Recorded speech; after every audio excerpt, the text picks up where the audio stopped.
আসসালামু আলাইকুম ভিউয়ার্স, আশা করি আপনারা সকলেই ভালো আছেন। তো আপনার বাইক যদি ওভারহিট হয়, তো ওভারহিট হওয়ার সাধারণভাবে কয়েকটি সমস্যা হয়ে থাকে। তো মূলত আপনার বাইকে যদি ট্যাবের যদি ক্লিয়ারেন্স না থাকে, সেক্ষেত্রে আপনার বাইক ওভারহিট হবে। আর যখন আমরা ট্যাবেট ক্লিয়ারেন্স করব এবং অবশ্যই ফ্লাই গেজ দিয়ে ক্লিয়ারেন্স করব, তাহলে আমাদের অ্যাকুরেট ট্যাবেট ক্লিয়ারেন্স হবে।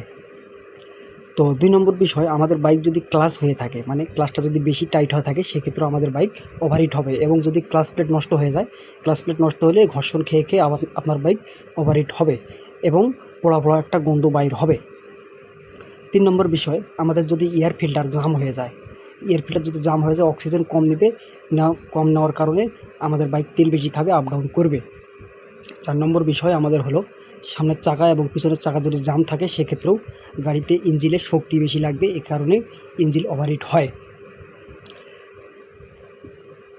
তারপরে হলো, আমাদের কার্বোরেটরের যে নাটগুলো দেখা যাচ্ছে, এই নাটগুলো যদি আমাদের লুজ হয়ে যায়, সেক্ষেত্রে আমাদের গাড়ি ভাইব্রেশন করবে, আপ ডাউন করবে, তেল বেশি খাবে এবং বারবার বন্ধ হবে এবং হিটও বেশি হবে। ধন্যবাদ।